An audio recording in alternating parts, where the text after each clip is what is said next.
आज जो है हमारा टॉपिक है। हम थोड़ा सा लेआउट्स और स्ट्रक्चरिंग के बारे में सबसे पहले सीखेंगे। ठीक है, उसके बाद हम बॉक्स मॉडल पढ़ेंगे। क्या पढ़ेंगे? Box model. सबसे पहले लेआउट्स और स्ट्रक्चरिंग का सीखते हैं। ठीक है। अब देखो, अभी तक आपने जो HTML पढ़ी, ठीक है, वो जो है आपके पास एक रॉ स्ट्रक्चर बनाती थी। उसके अंदर कोई लेआउटिंग या अलाइनमेंट, कोई स्ट्रक्चर बेसिकली नहीं होता था। ऐसा ही है। अब यहाँ पर अगर आप कोई और वेबसाइट खोलते हो जो प्रोफेशनल वेबसाइट है, जैसे एप्पल की, जैसे माइक्रोसॉफ्ट की, ऐसी बिलियंस ऑफ वेबसाइट्स हैं जो प्रोफेशनल वेबसाइट्स हैं। अब उनमें आपको एक अलाइनमेंट, एक स्ट्रक्चर और एक तरीके की हर चीज अपने वे में अलाइन हुई हुई नजर आती है, जो कि अच्छी लगती है। ऐसे ही अब यहाँ आप देख सकते हो कि जैसे कि अब जो वेबसाइट के अंदर ये वाला पार्ट होता है ना, जहाँ पर नेविगेशनल लिंक्स होते हैं वेबसाइट के, इसको हम कहते हैं नेव बार, नेविगेशन बार। क्या कहते हैं? नेव बार। अब एप्पल का नेव बार है, उसके अंदर एप्पल का लोगो लगा हुआ है। कुछ नेविगेशनल लिंक्स हैं जिसके थ्रू आप दूसरे पेजेस के ऊपर रिडायरेक्ट कर सकते हो। एक सर्च का बटन है और एक ऐड टू कार्ट का बटन है। ऐसा ही है। ठीक है, ये कुछ नैव बार के अंदर इसने चीजें रखी हुई हैं। और अगर आप गौर फरमाओ थोड़ा, तो आपको ये एक बॉक्स टाइप नजर आ रहा होगा। क्या ये एक बॉक्स के अंदर बंद नहीं है? क्या ये आपको पूरे लेआउट से सेपरेटेड नजर नहीं आ रहा? ठीक है, वो आपके पास जो स्क्रीन शेयर हो रही है इधर आपको नजर आ रहा है। ठीक है, सेपरेटेड आपको नजर आ रहा है। फिर आप देखते हो नेव बार के नीचे भाई एक और बॉक्स टाइप कुछ बना हुआ है सेपरेटेड, उसके अंदर सिर्फ मदर्स डे का कंटेंट है। नेव बार के बॉक्स के अंदर नेव बार की चीजें, मदर्स डे के बॉक्स के अंदर मदर्स डे की चीजें। फिर नीचे आओ सर, आपको सिमिलर, थोड़ा सा सिमिलर एक और बॉक्स दिखता है जिसमें आईफोन का कंटेंट रखा हुआ है। क्या ये दूसरे किसी और कंटेंट के साथ मिक्सअप हो रहा है? नहीं, इट्स सेपरेटेड। फिर और नीचे आओ तो आपको सर सेम बॉक्स मिलता है एक और, जिसमें बस इमेज और कंटेंट चेंज है। फिर आओ सर, अब आपके पास एक लाइन के अंदर मुझे दो बॉक्सेस नजर आ रहे हैं। अब ये भी एक अलाइनमेंट है, स्ट्रक्चर है। वो चाहता तो वही चलाता रहता, लेकिन थोड़ा सा UI में चेंज लाने के लिए उसने क्या किया, अब एक लाइन में दो बॉक्सेस दिखा दिए। ठीक है। अब यहां पर आपके पास मैकबुक एयर का कंटेंट इस पूरे बॉक्स के अंदर मौजूद है और कॉलेज स्टूडेंट्स का इस पूरे बॉक्स में। क्या ये एक दूसरे के साथ मिक्स हो रहा है? नहीं, एक प्रॉपर अलाइंड हुए में। फिर नीचे आओ, सिमिलर चीज है। फिर नीचे आओ, सिमिलर चीज है। फिर थोड़ा नीचे आओ सर, यहाँ पर अब मल्टीपल बॉक्सेस हैं जो कि स्लाइड हो रहे हैं, जो कि स्लाइड हो रहे हैं। ठीक है, ये आपके पास कहलाता है स्लाइडर। ठीक है, ये भी आपके पास सेपरेटेड है, हर बॉक्स हर किसी से सेपरेटेड है, एक दूसरे के अंदर मर्ज तो नहीं हो रहा। ठीक है, जो कि आपको देखने में खूबसूरत भी लग रहा है।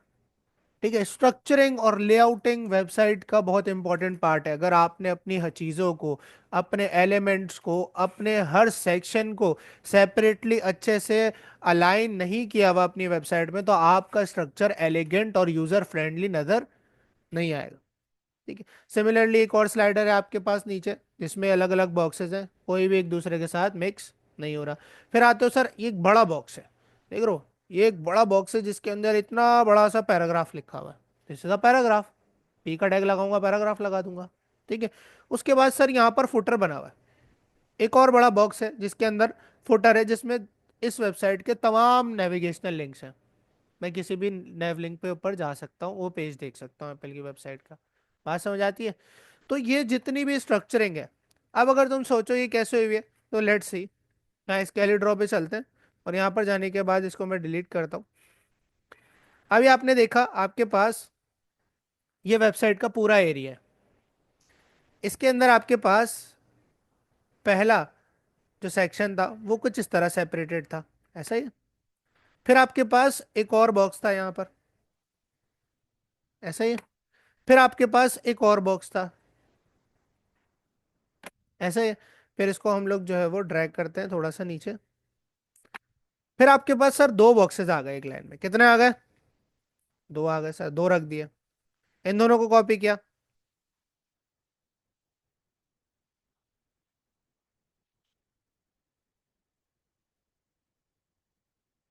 इन दोनों को कॉपी किया। फिर दो बॉक्सेस आ गए सर। तो ये देख रहे हो, ये इस तरह से स्ट्रक्चर इन्होंने डिफाइन किया हुआ है एप्पल वालों ने। फिर सर एक बड़ा आपके पास जो है वो फुटर आ गया, जिसके अंदर जो है बहुत सारा टेक्स्ट लिखा हुआ है यहाँ पर। ठीक है, इसके अंदर टेक्स्ट लिखा हुआ है। फिर आपके पास एक और फुटर टाइप आ गया। ठीक है, नीचे ये आ गया। अब इसके अंदर आप देख रहे हो, इसके अंदर भी हिस्से बने हुए हैं, ये अब आपको नजर नहीं आ रहा सेपरेटेड, लेकिन ये जो फुटर का हिस्सा है इसके अंदर भी हिस्से बने हुए हैं। कितने हिस्से बने हुए हैं? एक, दो, तीन, चार, पांच। पांच हिस्से बने हुए ना इस पूरे डब्बे के, बॉक्स के क्या बने हुए? सेक्शन के पांच हिस्से बने हुए।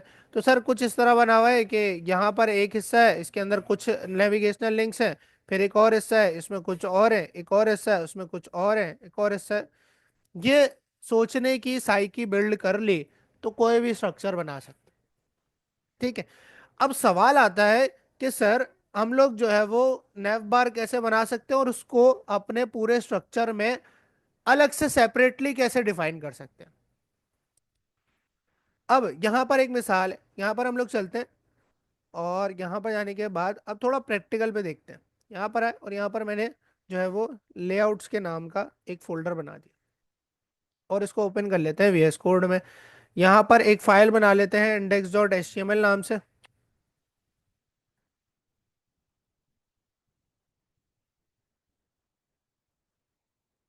index.html, यहाँ पर HTML नाम की एक फाइल बना दी हमने, बॉयलर प्लेट लगाई, बॉयलर प्लेट लगाने के बाद style.css नाम की मैंने एक फाइल बना दी। ठीक है। और यहाँ पर मैंने उस CSS को लिंक कर दिया अपने हेड के अंदर, लिंक करवा दिया और style.css को लिंक कर दिया। डन। ये करने के बाद हमने क्या किया, बॉडी के अंदर आया और मैंने लगाया H1, मैंने लिख दिया navbar। क्या लिख दिया? navbar। उसके बाद मैंने यहाँ लिख दिया एक पैराग्राफ जो कि navbar का था, फॉर एग्जाम्पल। ये पैराग्राफ किसका था? नैप बार का था। फिर मैंने यहाँ पर एक H1 लगाया, मैंने यहाँ लिख दिया बैनर। क्या लिख दिया? बैनर।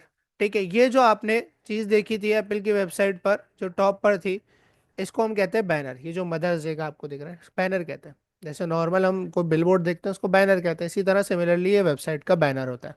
या तो आपको अक्सर यहाँ स्लाइडर दिखेगा या बैनर दिखेगा। ठीक है। अब यहाँ पर हमने बैनर बना दिया सर। ठीक है। अभी वैसा नहीं बना रहे हैं, सिर्फ हेडिंग डाल रहे हैं और टेक्स्ट लिख रहे हैं नॉर्मल। ठीक है। 20 वर्ड्स का इसको भी पैराग्राफ दे दिया। अब यहाँ पर कोड में भी और वेबसाइट पे भी जब आप आके देखोगे तो क्या आपको ये सेपरेटेड नजर आ रहा है? किसी लिहाज से भी एक दूसरे से सेपरेटेड नजर आ रहा है? नहीं नजर आ रहा। ठीक है। तो अगर आप वेबसाइट पे भी जाओगे, इसको रन करोगे अपने HTML डॉक्यूमेंट को, तो आपको कंटेंट तो अलग अलग नजर आ रहा है, लेकिन जैसे ही आप इसके ऊपर होवर करोगे तो ये पूरा सब HTML के अंदर रखा हुआ है। इन सब का पेरेंट एक ही है। जबकि उसूलन नैव बार की हेडिंग और नैव बार के पैराग्राफ का एक पेरेंट होना चाहिए था जिसको मैं बॉक्स बोलता हूँ। एक सेपरेट डब्बा बना दूं जिसके अंदर सिर्फ नैव बार का कंटेंट हो, एक डब्बा बना दूं, एक बॉक्स बना दूं जिसमें बैनर का कंटेंट हो, एक बॉक्स बना दूं जिसमें सिर्फ कार्ड का कंटेंट हो। इससे सेपरेशन मेरे लिए आसान हो जाएगी। क्या हो जाएगी? आसान। इस तरह से फिर मैं स्ट्रक्चर अपने लेआउट को कर सकता हूँ। अब यहाँ पर आपके पास स्ट्रक्चर करने के लिए कुछ टैग्स यूज होते हैं। अगर आपको डिवीजन बनाना है अपने वेब पेज का, क्या बनाना है? सेक्शन बनाने हैं, डिवीजन बनाना है, उसके लिए आपके पास सबसे पहला टैग होता है डिव का। किसका?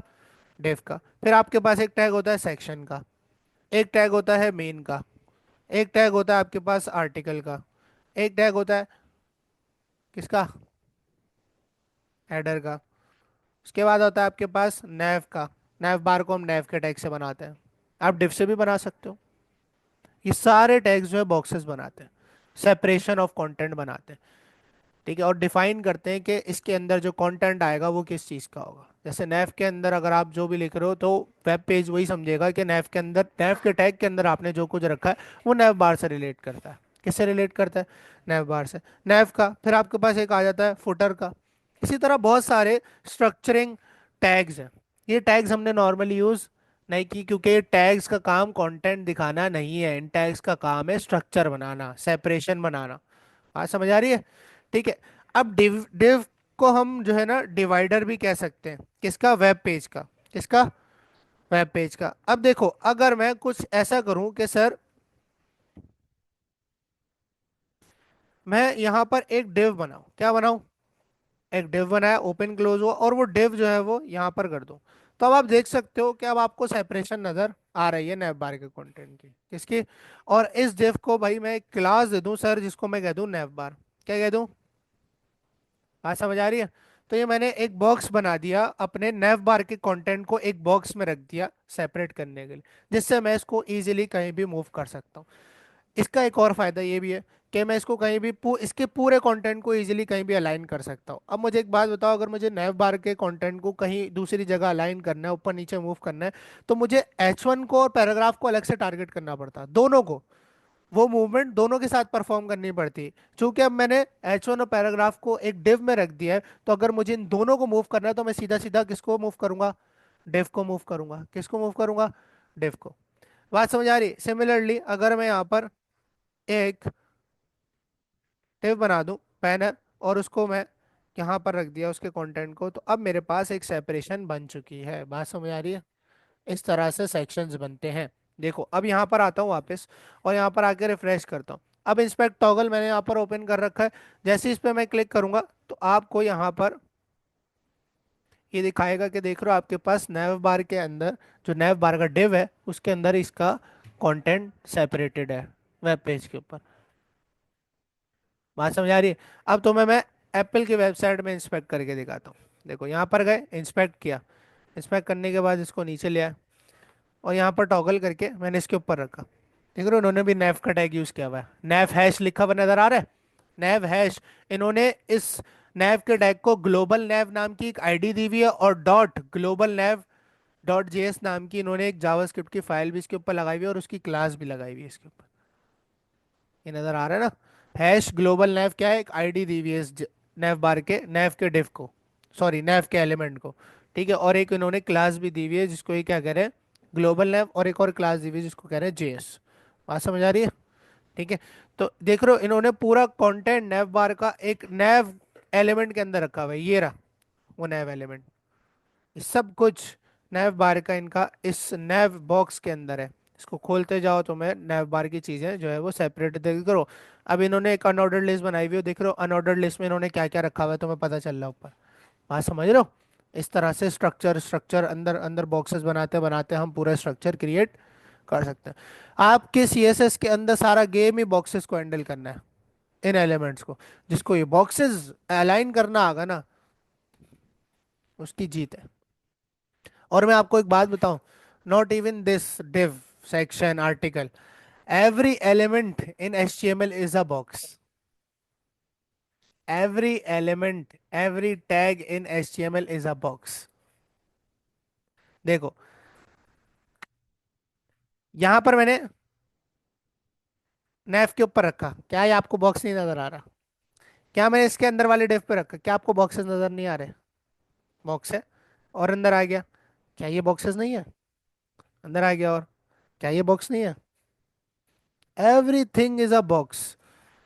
Every single thing is a box in CSS or HTML document. Every HTML element. यहाँ पर आया, मैंने इस बैनर पे क्लिक किया, ये भी बॉक्स है। ये बैनर आपको कहाँ मिल रहा है? अरे इसने मुझे दिखाया नहीं। ये रहा एंकर का टैग, ये पूरा एंकर का टैग है। बात समझ आ रही है? ठीक है, इस तरह से। अब ये देखो ये भी आपके पास एक बॉक्स है, एवरीथिंग इज अ बॉक्स। अब अगर मैं अपने वेब पेज पर जाके देखूँ, तो यहाँ पर तुम देख सकते हो मैंने नैव पर रखा, नैव क्या है? It's a box. इसके भी चार साइड्स हैं, इसकी भी चार साइड है। अगर मैं इसको खोलूंगा, इसके अंदर H1 देखूंगा, H1 is also a box. Paragraph is also a box. Banner is also a box, banner की heading is also a box, and paragraph is also a box. तो हर एलिमेंट क्या है? बॉक्स है। जिसको ये बॉक्स समझ आ जाए कि इसको कैसे हैंडल करना है, वो CSS कर सकता है। बात समझ आई है इतनी? ठीक है। अच्छा, अब यहाँ पर कुछ चीजें हम लोग देखते हैं। अब बॉक्स मॉडल को देखते हैं, यहाँ पे क्या देखते हैं? बॉक्स मॉडल को। जब भी आप खोलोगे अपनी इंस्पेक्ट एलिमेंट को और किसी भी एलिमेंट पे क्लिक करोगे, जैसे मैं नैव बार पे क्लिक कर दूं, तो आपको ये डब्बा नजर आएगा। ये देख रहे हो, ये डब्बा नजर आ रहा है? This is the box model, इसको हम बॉक्स मॉडल कहते हैं। क्या कहते हैं? बॉक्स। अब बॉक्स मॉडल उस चीज को कहते हैं कि आपका जो एलिमेंट है वो सारे एलिमेंट्स क्या है? बॉक्स है। अब बॉक्स के ऊपर कुछ चीजें होती हैं जो आपको पढ़नी है। ठीक है। उनमें सबसे पहले आता है, देखो क्या लिखा हुआ है? मार्जिन। क्या आता है? मार्जिन। दूसरा आता है बॉर्डर। क्या आता है? बॉर्डर। बॉर्डर के बाद आती है पैडिंग। क्या आती है? पैडिंग। और पैडिंग के बाद कंटेंट आता है। देखो जैसे ही मैंने कंटेंट पे रखा हुआ, देखो बॉक्स पे हाईलाइट हो रहा है कि भाई तुमने जहां रखा हुआ ये कंटेंट है। अब यहाँ पर अगर आप देखो तो ये मार्जिन पे चारों साइड पे, चार साइड होती है ना बॉक्स की, चारों साइड पे ये देखो माइनस लगा हुआ है, हाइफन लगा हुआ है, ऐसा ही है। यानी कि आपके पास इस बॉक्स पर मार्जिन है ही नहीं, आपने इसके ऊपर कभी मार्जिन अप्लाई किया ही नहीं। अब देखो कुछ एलिमेंट्स होते हैं जिनके बॉक्स मॉडल के अंदर बाय डिफॉल्ट एचटीएमएल की तरफ से भी मार्जिन आता है, कुछ ऐसे एलिमेंट्स भी होते हैं। अब आपके पास div पे कोई भी मार्जिन, पैडिंग या बॉर्डर लगा हुआ नहीं आता बाय डिफॉल्ट। आप लगा सकते हो लेकिन लगा हुआ नहीं आता। और बीच में, सबसे बीच में कंटेंट है। अब यहाँ पर आप देखना है, कंटेंट के बाहर होती है पैडिंग, कंटेंट के फौरन बाद क्या होती है, पैडिंग। पैडिंग के बाहर होता है बॉर्डर, बॉर्डर के बाहर क्या होता है, मार्जिन। क्या होता है, मार्जिन। इसको हम जरा ड्रॉ कर लेते हैं। सबसे पहले क्या होता है, ये कंटेंट का हिस्सा है आपका जो आपको वेब पेज पर नजर आ रहा है। इसके बाहर क्या होता है, इसके बाहर होती है पैडिंग। अब ये पैडिंग वगैरह हम लोग देखेंगे कि क्या होती है पैडिंग, क्या भला का नाम है ये, ठीक है। उसके बाहर होती है, देखो नजर तो आपको ये हिस्सा आ रहा है, अब बाकी कुछ लगा हुआ नहीं था इसलिए नजर नहीं आ रहा क्योंकि डिफ पे था ही नहीं। वो अभी मैं आपको दिखाऊंगा कि किस तरह से देख सकते हो अगर किसी पे लगा हुआ है तो। उसके बाद क्या है, यहाँ पर बॉर्डर है, क्या आता है, बॉर्डर। उस एलिमेंट पे जो भी बॉर्डर होगा वो आपको यहाँ नजर आएगा। पैडिंग बॉर्डर के अंदर होती है, और बॉर्डर के बाहर क्या होता है, मार्जिन होता है। बॉर्डर के बाहर क्या होता है, मार्जिन। तो ये आपके पास क्या कहलाता है, बॉक्स मॉडल कहलाता है। और ये चीजें हर एलिमेंट पर अप्लाई की जा सकती हैं। कुछ पे बाय डिफॉल्ट लगी हुई भी आती हैं कुछ चीजें, और कुछ पे नहीं भी लगी आती। अब यहाँ पर देखो, आपके पास जैसे ही मैं इंस्पेक्ट टॉगल किया और बॉडी के एलिमेंट पे मैंने क्लिक किया, अब जैसे ही बॉडी के एलिमेंट पे क्लिक किया, बॉक्स मॉडल देखो, बॉक्स मॉडल में चेंजेस आए। सबसे पहले तो कंटेंट में तुम ये देखो, मैंने तुम लोगों को ये मल्टीप्लाई पढ़ना बताया था कि आपके पास, अच्छा बॉडी पे इसने सेलेक्ट नहीं किया, एक सेकेंड, किया है वैसे, ठीक है। अब यहाँ पर देखो कंटेंट, अब बॉडी का जो वो हाइट बता रहा है वो कितनी बता रहा है,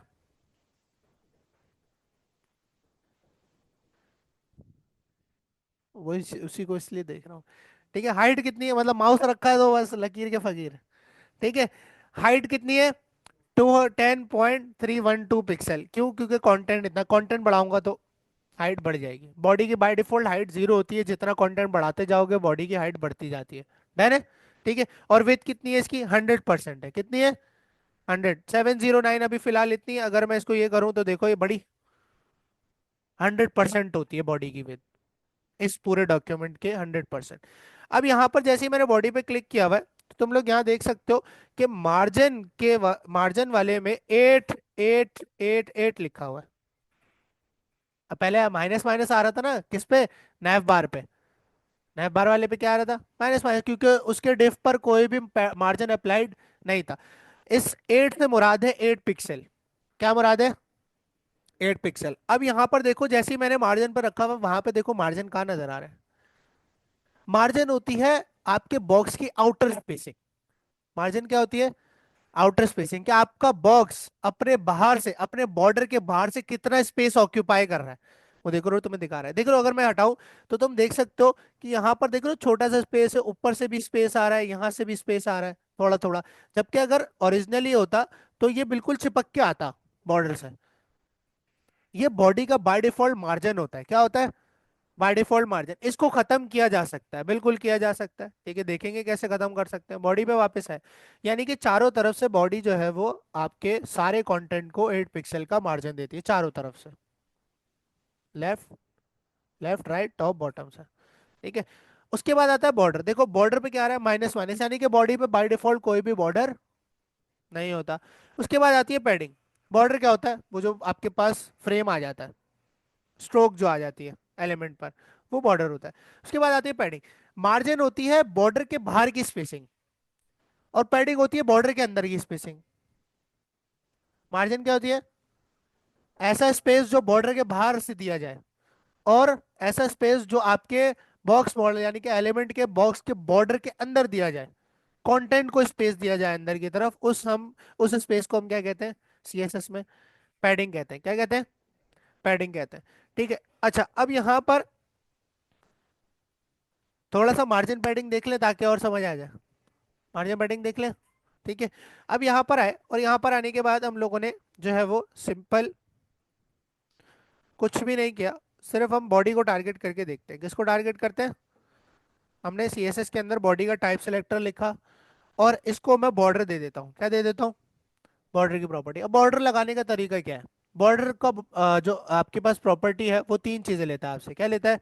तीन चीजें। सबसे पहले थिकनेस क्या आती है?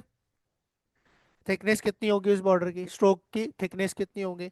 दूसरा उसका स्टाइल, मोस्ट प्रोबेबली सॉलिड।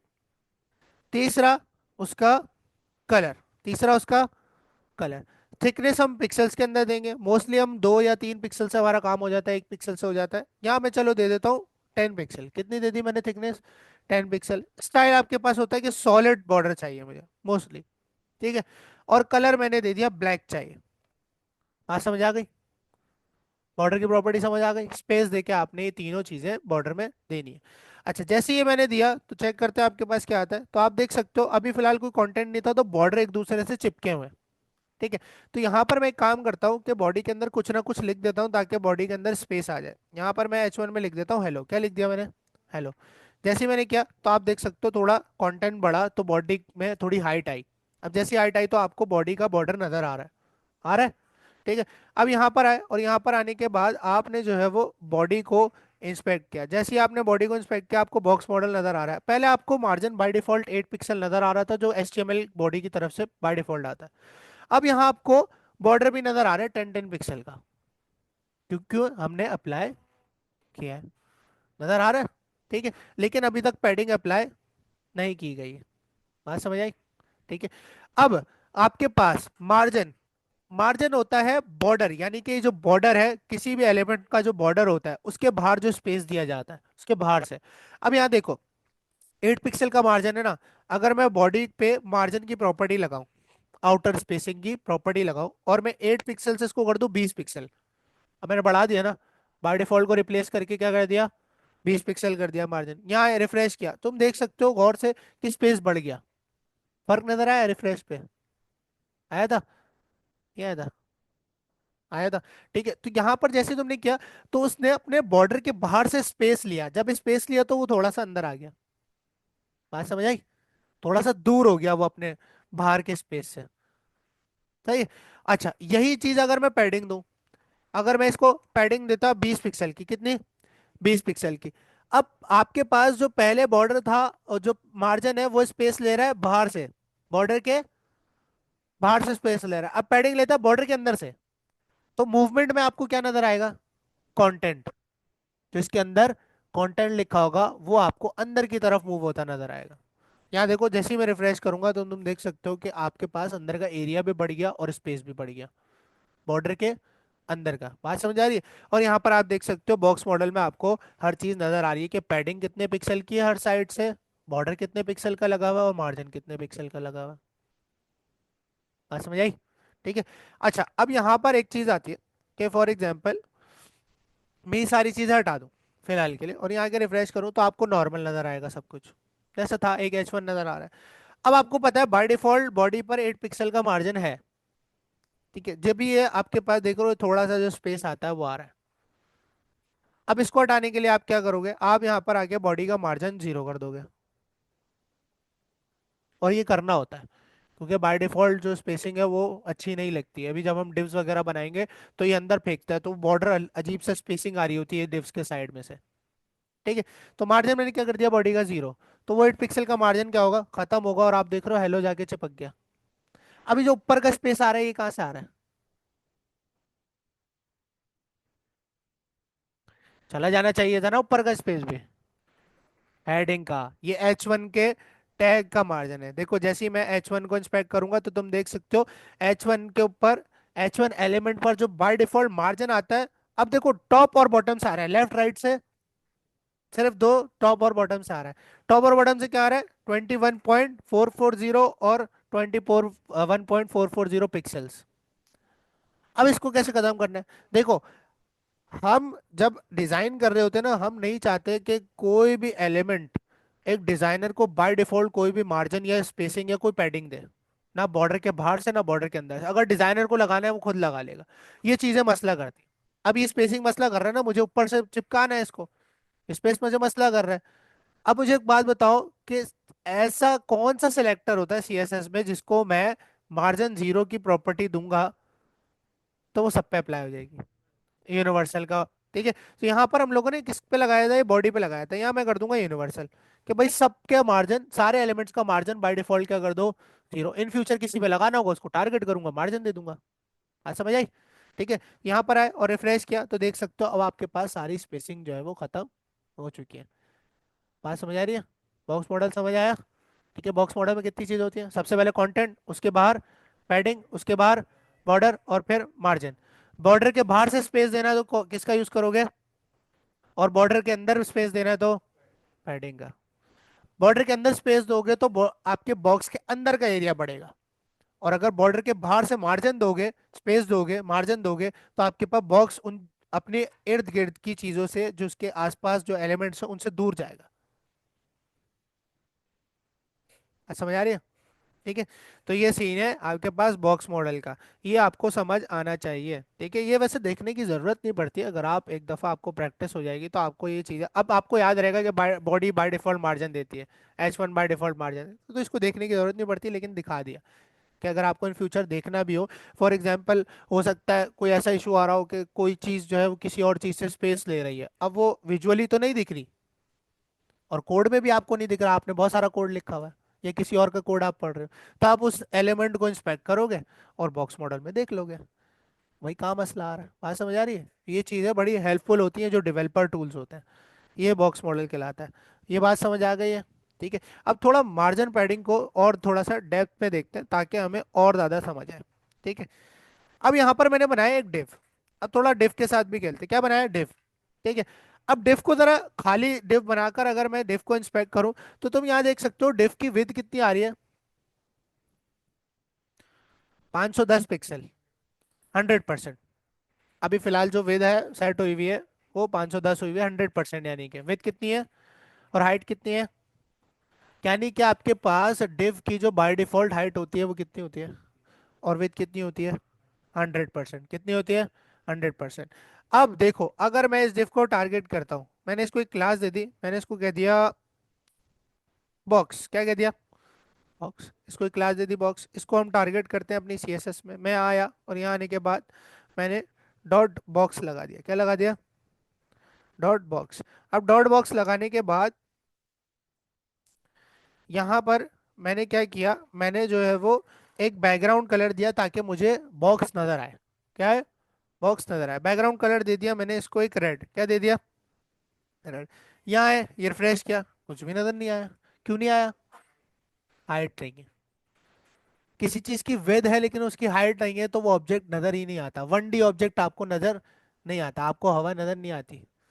इसकी हाइट विड्थ है तो ये ऑब्जेक्ट आपको नजर आता है, इसकी हाइट विड्थ है तो 2D ऑब्जेक्ट्स आपको नजर आते हैं जिनकी हाइट विड्थ होती है।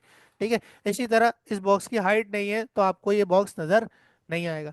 अच्छा भाई सही है सर, आपने बोला हाइट नहीं है, हमने हाइट दे दी, हाइट हमने दे दी फॉर एग्जांपल 200 पिक्सल, कितनी हाइट दे दी सर हमने, 200 पिक्सल। अब आप देखोगे तो आपको ये बॉक्स नजर आएगा।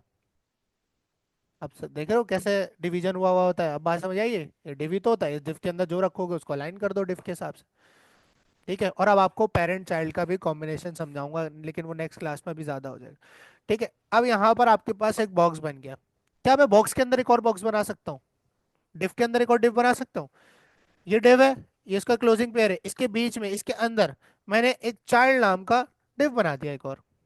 सही है, इसको भी टारगेट करते हैं क्योंकि इसकी भी हाइट विद जो है वो वैसी होगी, हाइट 0 होगी, विद 100% होगी। मैंने यहाँ कहा डॉट चाइल्ड, डॉट चाइल्ड की हाइट कर दो आप, फॉर एग्जाम्पल इसकी 200 है ना, इसकी कर दो 150 पिक्सल, कितनी कर दो, ठीक है, और इसकी विद जो है 100% नहीं करो, इसकी विद भी आप कर दो 150 पिक्सल, कितनी कर दो, और इसका जो बैकग्राउंड कलर है वो येलो कर दो क्योंकि रेड पर येलो ज्यादा हाईलाइट होगा। यहाँ पर है, रिफ्रेश किया तो आपने देखा कि आप बॉक्स के अंदर बॉक्स बना सकते हो।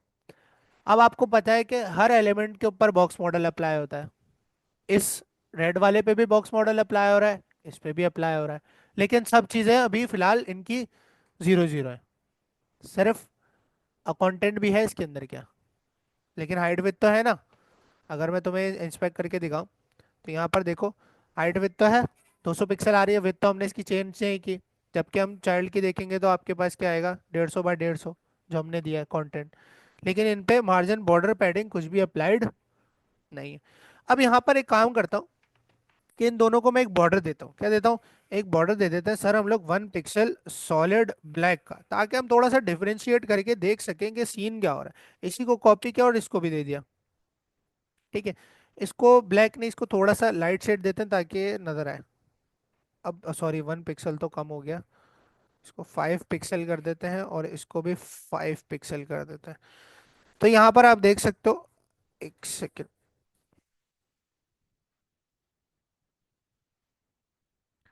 10 10 कर दिया। तो आप यहाँ पर देख सकते हो कि जो ब्लैक वाला बॉर्डर है वो किसका है, रेड वाले बॉक्स का है। ठीक है, बॉक्स मॉडल के अंदर। और ये वाला बॉर्डर जो है येलो वाले का, ये ग्रेस टाइप मैंने इसको रखा है। ठीक है, अब यहाँ पर आपको पता है कि बॉक्स मॉडल में ये रेड वाली चीज, यानी कि रेड वाला जो एरिया है इस बॉक्स का, ये कंटेंट का एरिया है।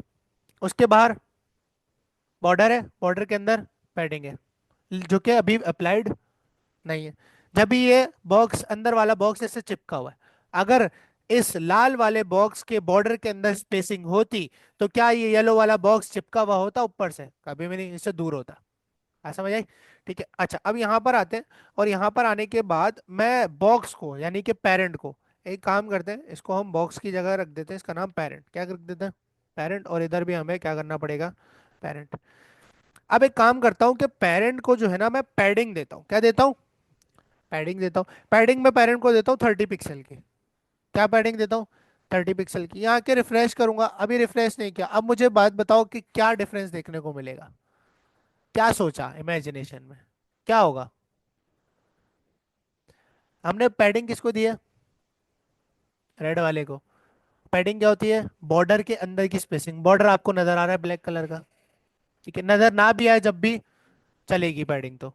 ठीक है, अब इनर स्पेसिंग दिए, यानी कि इसके अंदर से स्पेस बढ़ेगा चारों तरफ से। कितना कितना? 20 20 पिक्सल। 20 दिया ना? 30 पिक्सल दिया शायद। हाँ, 30 पिक्सल। ठीक है, अंदर से स्पेस बढ़ेगा। जैसे ही रिफ्रेश करूंगा तो आप देख सकते हो कि रेड वाले के अंदर से स्पेस बढ़ गया। सिमिलरली अगर मैं इसी रेड बॉक्स को मार्जिन दूं 30 पिक्सल का, क्या दूं, मार्जिन दूं 30 पिक्सल का, तो आप यहाँ पर देख सकोगे कि बॉर्डर के बाहर से स्पेसिंग आई है। तो ये आपको एलिमेंट्स के बॉर्डर के अंदर की स्पेसिंग और बाहर की स्पेसिंग समझना जरूरी। बात समझ आ रही है? ठीक है, सिमिलरली आप येलो बॉक्स को दोगे तो उसके अंदर भी कोई कंटेंट होना चाहिए जब भी दिखेगा।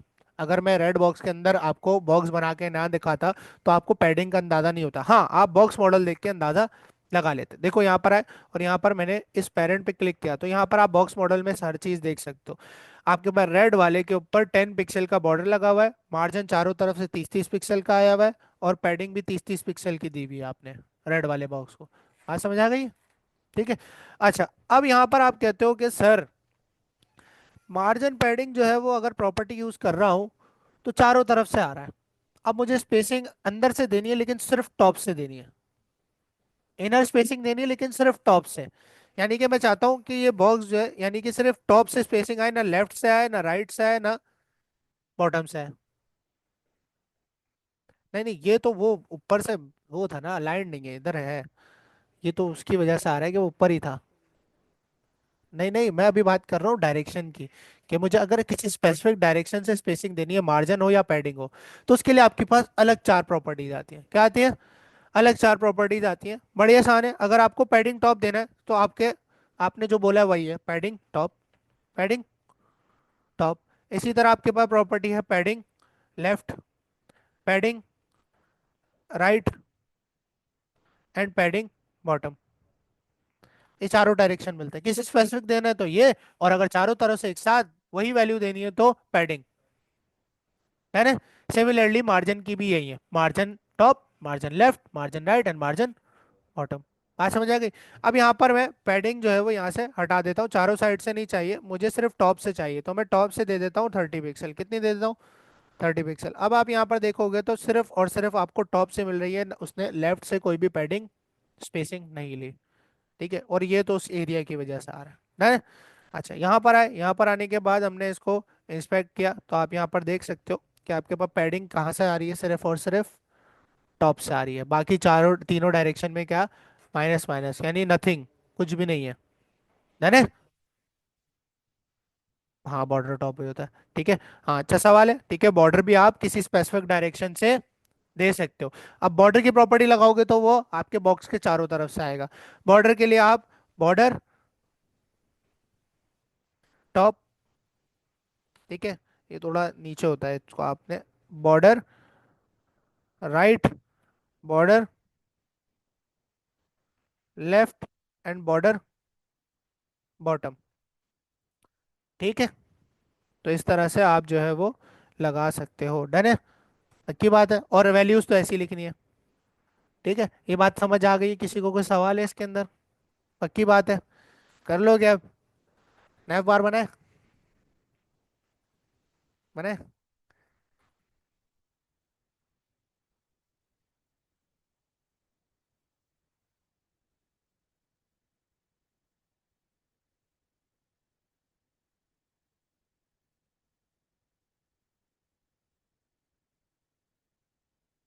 अच्छा, अब यहाँ पर हम लोग एक काम करते हैं कि इस HTML फाइल को हम जो है वो खाली करते हैं, और खाली करने के बाद CSS फाइल को भी हम कर देते हैं खाली।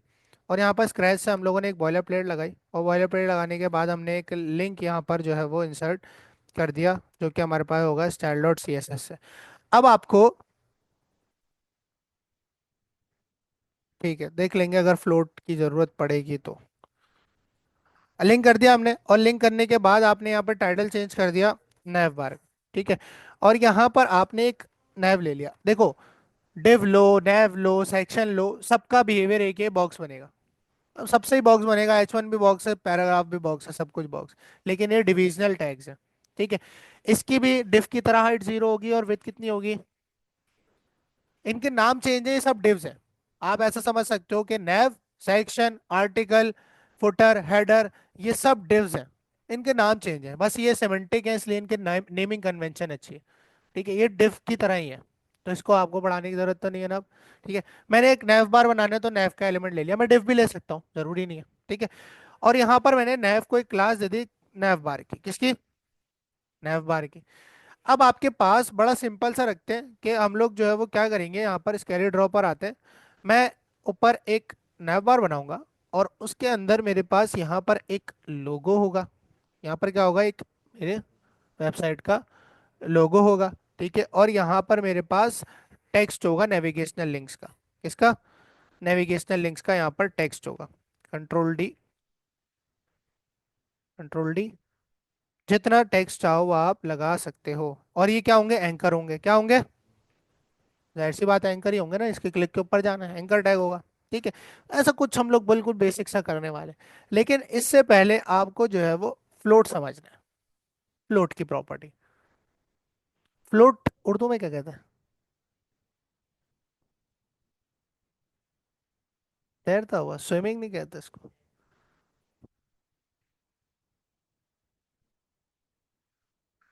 ऐसा बंदा जो पानी के ऊपर तैर रहा है वो फ्लोट कर रहा होता है, सतह पे। डन है। ठीक है, तो ये फ्लोट का मतलब है। अब ऐसा ही कुछ है। बेसिकली CSS का फ्लोट में क्या मतलब है? CSS का फ्लोट में मतलब है कि आप जिस भी एलिमेंट को फ्लोट दोगे, वो बेसिकली आपके जो पूरा स्ट्रक्चर है उसमें कहाँ लाया करेगा, राइट पे, लेफ्ट पे, या वगैरह वगैरह। ठीक है, देखो, जो ब्लॉक लेवल एलिमेंट्स होते हैं ना, जैसे डेव हो गया, H1 हो गया, ये तो अपने बराबर में किसी को जगह नहीं देते। अब जगह निकलवानी है। बात समझ आ रही है? चलो, अच्छा, एक काम करते हैं हम लोग, जो है ना, सबसे पहले जो है ना ये करके देखते हैं। सबसे पहले मैंने बोला भाई सर एक इमेज लगेगी, क्या लगेगी? लगा दी सर इमेज। इमेज के बाद सर ने बोला कि भाई एक एंकर लगेगा। सिमिलरली एंकर जितने भी होंगे, ऐसा ही है। स्ट्रक्चर ये बनाया ना, एक डिव बना दिया, बाहर वाला बॉक्स, एक लोगो के लिए इमेज का टैग लगा दिया, और एंकर लगा दिया लिंक्स के लिए। ठीक है, इतना कर दिया। अब कोई डमी लोगो वगैरह उठा लेते हैं, लगाने की कोशिश करते हैं, देखते हैं कोई प्रॉब्लम आएगी तो हम देख लेंगे। हमने यहाँ पर किसी चीज़ का लोगो उठा लेते हैं, नाइकी का लोगो ट्रांसपेरेंट उठा लेते हैं।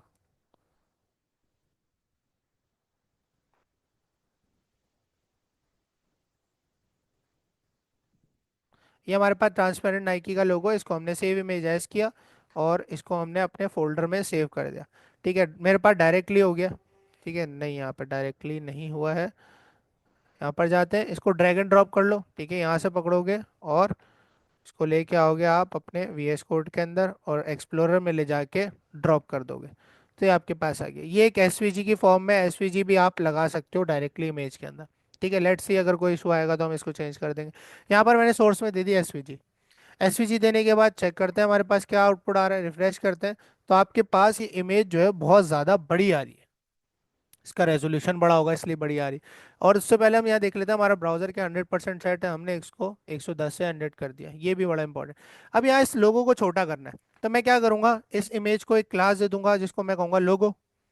इमेज को क्या दे दी, क्लास दे दी, इसको कह दिया लोगो, इसको कॉपी किया अपने उसमें। अब मुझे बाय डिफॉल्ट जितनी भी स्पेसिंग है वो हटानी है, तो मैंने मार्जिन क्या कर दिया, 0 यूनिवर्सल में, और पैडिंग भी क्या कर दी, 0। भाई पैडिंग भी अगर किसी की बाय डिफॉल्ट हो तो स्पेसिंग ही हटा दी, हर किसी से इनर आउटर दोनों स्पेसिंग हटा दी। बात समझ आ गई। ठीक है, और यहाँ पर मैंने टारगेट किया डॉट लोगो को, इमेज को। और अब लोगो की विथ सेट करने से सारा काम हो जाएगा। मैंने विथ इसकी कर दी अप्रोक्स, अगर मैं कर दूँ 50 पिक्सल, कितनी कर दी, 50 पिक्सल। यहाँ के रिफ्रेश करोगे तो देखो छोटा सा हो गया। थोड़ा बड़ा करना है तो बड़ा कर लो। ठीक है, यहाँ पर अमाउंट बढ़ा दो, 80 पिक्सल कर दिया। 80 पिक्सल करने के बाद यहाँ रिफ्रेश करोगे थोड़ा सा और बड़ा हो जाएगा। बात समझ आई। हमारे पास लोगो सेट आ रहा है भाई। ठीक है, अब हमारे पास क्या है, लिंक्स है, क्या है, लिंक्स है। यहाँ हम लोग लिख देते हैं भाई, एक होम का पेज होगा, रैंडमली कुछ भी लिख देते हैं, एक प्रोडक्ट्स का पेज होगा फॉर एग्जांपल। ठीक है, एक आपके पास जो है वो सर्विसेज का पेज होगा। ठीक है, और आपके पास कॉन्टैक्ट का पेज होगा एक, और एक अबाउट का पेज होगा। ठीक है सर, आपने बोला ये सब होगा, यहाँ रिफ्रेश किया।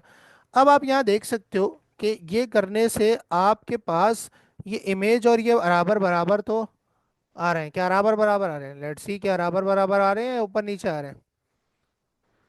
अब यहाँ पर आपके पास ये आ तो इमेज के बराबर है, लेकिन ये ऊपर की तरफ नहीं आ रहे। तो सर इसका क्या हाल है। ठीक है, इसका हाल ये है कि हम लोग जो है वो या तो फ्लोट यूज कर सकते हैं, या फिर हमें इसको मार्जिन पैडिंग से अलाइन करना पड़ेगा फिलहाल के लिए। ठीक है, क्योंकि ये फ्लेक्स बॉक्स से ज़्यादा सही अलाइन होगा। अब यहाँ पर हम लोग क्या करेंगे, सबसे पहले तो मैं यहाँ पर नैव बार को एक बैकग्राउंड कलर दे देता हूँ। क्या दे देता हूँ, एक बैकग्राउंड कलर देता हूँ नैव बार को, ग्रे टाइप का, थोड़ा लाइट ग्रे दूंगा, इसको भी शेड को मैं हल्का कर देता हूँ। यहाँ पर आपके पास आपको नैव बार का एरिया नजर आ रहा है। अब सर आपको जो है ना ये ऊपर की तरफ लेके जाने हैं। तो आपके पास एक प्रॉपर्टी होती है फ्लोट की। किसकी प्रॉपर्टी होती है, फ्लोट की। अब आपको तमाम एंकर्स को फ्लोट करना है, कहाँ पर, राइट पर। कहाँ फ्लोट करना है, राइट करना है, लेफ्ट करना है, राइट करना है। कहाँ राइट करना है, फ्लोट, सीधे हाथ पे, ऐसे। तो यहाँ पर या तो इसको डिव में रखना होगा, लेट्स सी, अगर मैं डायरेक्टली जो है वो इन सबको एक क्लास दे दूं, कॉमन क्लास दे दूं। मैंने इनको क्लास दे दी नेव लिंक की, किसकी क्लास दे दी, सबको मैंने एक ही क्लास दे दी नेव लिंक की, और इस नेव लिंक को मैंने टारगेट किया। और यहाँ पर अगर मैं इसको बोलूँ फ्लोट करो राइट, कहाँ राइट फ्लोट करो, राइट पर। यहाँ के रिफ्रेश करते हैं तो आप देख सकते हो कि वहां चले गए, लेकिन ये उल्टे हो गए, राइट में डायरेक्शन बदल गई। अब इसका क्या हल है सर, इसका हल ये है कि हम लोग यहाँ पर आए, और यहाँ पर आने के बाद इसको हम क्लास नहीं देंगे। ठीक है, इसको हम एक लिंक्स नाम का डिव बनाएंगे, जिसको हम क्लास देंगे डिव लिंक्स। ठीक है, और इस डिव के अंदर हम सारे एंकर अपने रख देंगे सर। मैंने इन सब एंकर्स को किस में रख दिया, डिव के अंदर। अब क्या होगा कि मैं डिव को मूव कर रहा हूँ ना कि एंकर को, लिंक्स को। ठीक है, तो यहाँ पर मैं इसकी जगह पे रख देता हूँ लिंक्स, ऐसे ही मैंने किया। तो आप देख सकते हो अब आपके पास वहां तो आ गए, लेकिन ये तुम लोगों के पास पूरी स्क्रीन आ रही है, मेरे पास कटी हुई है।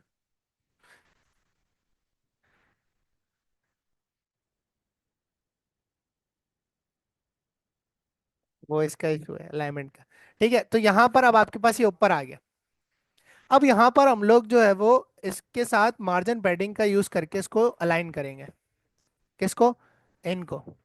ठीक है, अब यहाँ पर ये डिफ के अंदर है। ठीक है, आपको मार्जिन देना है डिफ को, टॉप से और राइट से। आपने लिंक्स वाले डिव को कहाँ से मार्जिन देना है? टॉप से और राइट से। आप लिंक्स वाले डिव के अंदर आए, आपने कहा मार्जिन टॉप दे दो, क्या दे दो?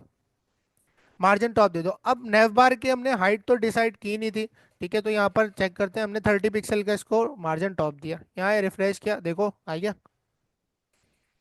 ठीक है, अब आपको देना है मार्जिन राइट। क्या देना है? मार्जिन राइट दिया हमने। सर मार्जिन राइट हम दे देते हैं 30 पिक्सल ही दे देते हैं, लेट्स सी कितना आता है। रिफ्रेश किया तो आपके पास ये अंदर आ गए। अब बेटर, ठीक है। या इसकी जगह पर अब देखो, आप ये चाहोगे कि ना कि आपके पास जो राइट साइड पे चीज है और जो लेफ्ट राइट पे आपके पास लोगो है, वो नेव बार के अंदर से सेम स्पेस ले। लेफ्ट राइट पर सेम स्पेस हो ना, ठीक है। यहाँ पर देखो, यहाँ पर ज्यादा है, यहाँ पर कम है स्पेस, ठीक है। तो यहाँ पर आप मार्जिन राइट का यूज डिफ पर नहीं करोगे। आप क्या करोगे? आप नेव बार को पैडिंग दोगे, लेफ्ट से और राइट से, लेफ्ट से और राइट से। आप जैसे अब यहाँ पर देखो कुछ इस तरह का आउटपुट आ रहा है, अभी चिपक गए दोनों, दोनों अपने अपनी अपनी साइड पर चिपके हुए। अब जैसे ही मैं नेव बार को पैडिंग लेफ्ट देता हूँ ऑफ 40 पिक्सल दे देता हूँ, and similar padding right of 40 pixel देता हूँ, यहाँ के रिफ्रेश करूंगा तो आप देख सकते हो दोनों के पास सेम स्पेस आया। अलाइनमेंट मैटर करती है। अब सर हमारे नैव लिंक जो है ना वो बड़े बेकार नजर आ रहे हैं। सर इसको कैसे सही करेंगे? ये अंडरलाइन तो नहीं होता नैव लिंक्स के अंदर? ये पर्पल कलर तो नहीं होता? लेट्स सी अब कैसे करेंगे। अब यहाँ पर हम लोग क्या करेंगे कि हम लोग जो है वो, अच्छा यहाँ पर मैं डिसेंडेंट कॉम्बिनेटर यूज कर रहा हूँ। ये टॉपिक हम पढ़ेंगे, अगले हफ्ते में ही पढ़ लेंगे, ठीक है। यहाँ पर थोड़ा सा आइडिया ले लो, ठीक है। अब अगर आप चाहते हो ना कि आपके पास कोई डिव या पेरेंट है, सिर्फ उसी पेरेंट के एंकर को एक्सेस करना चाहते हो, उसी पेरेंट के किसी और टैग को एक्सेस करना चाहते हो, किसके? किसी भी, जैसे आप चाहते हो सिर्फ लिंक्स के एंकर एक्सेस हो, सिर्फ लिंक्स से। अगर आप ऐसा नहीं करोगे तो आपको एंकर्स को अलग अलग क्लासेस देनी पड़ेंगी, सबको सेम, फिर क्लास का कीवर्ड लगाओ। तो यहाँ पर आप क्या करोगे, इसके पेरेंट के थ्रू इसके चाइल्ड्स को एक्सेस कर सकते हो। इसको हम कहते हैं डिसेंडेंट कॉम्बिनेटर स्पेस। क्या कहते हैं? डिसेंडेंट कॉम्बिनेटर, यानी कि डिसेंडेंट होता है आ, अब्बू, उनकी औलाद, उनकी औलाद, उनकी औलाद, यानी कि नीचे पेरेंट टू चाइल्ड। आप पेरेंट से किसको एक्सेस कर रहे हो? चाइल्ड को, डिसेंडेंट इसको कहते हैं। और अपोजिट क्या होता है? एंसेस्टर। एंसेस्टर, एंसेस्टर होता है बाप दादा परदादा। डिसेंडेंट में नीचे आते हैं, एंसेस्टर में ऊपर जाते हैं। तो डिसेंडेंट कॉम्बिनेटर आपको अलाउ करता है कि आप किसी पेरेंट के स्पेसिफिक चाइल्ड को भी एक्सेस कर सकते हो। अब अगर मैं पेरेंट का रेफरेंस देके एंकर को एक्सेस करूंगा ना, एंकर का पेरेंट कौन है? लिंक्स। लिंक्स का डेव है ना। अगर मैं लिंक्स का रेफरेंस देके एंकर को, देखो अगर मैं यहाँ पर आऊं और यहाँ लिख दूं सिर्फ एंकर का टैग, अब इसका मतलब है एचटीएमएल डॉक्यूमेंट में जितने एंकर है वो सब ऐसा ही है। लेकिन अगर मैं इससे पीछे लिख दूं, क्या लिख दूं? डॉट लिंक्स स्पेस एंकर, इसका ये मतलब है कि जो डॉट लिंक्स के चाइल्ड एंकर्स हैं उनको सबको एक्सेस कर लो। इसको हम क्या कहते हैं? Descendant combinator. और डिसेंडेंट कॉम्बिनेटर जो की जो निशानी है वो ये स्पेस होता है, इसको स्पेस कहते हैं। बाकी कॉम्बिनेटर्स के सिंबल्स होते हैं। टर्मिनेटर,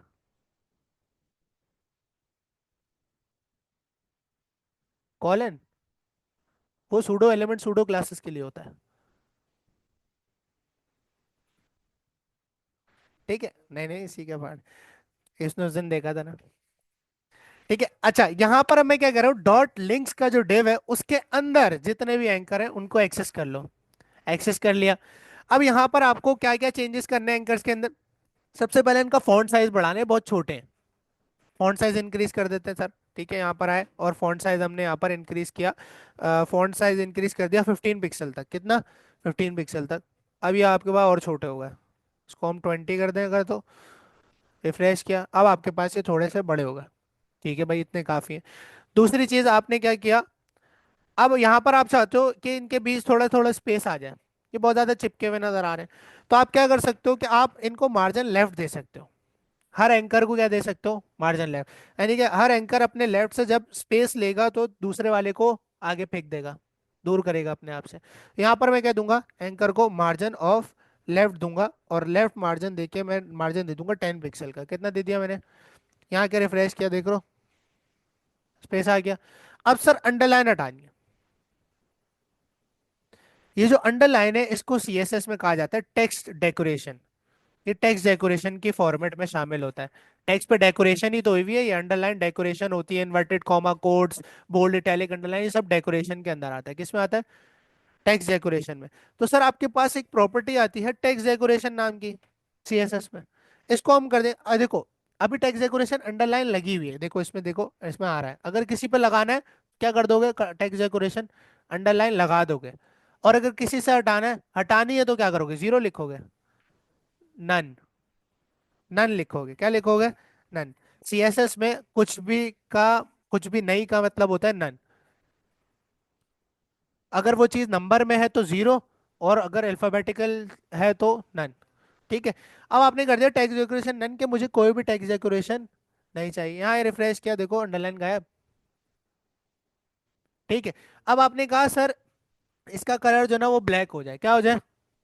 ब्लैक हो जाए। आपने जो है ना क्या किया, आपने जो है वो सिंपल कलर की प्रॉपर्टी लगाई और यहाँ पर आपने लिख दिया ब्लैक कलर हो जाए।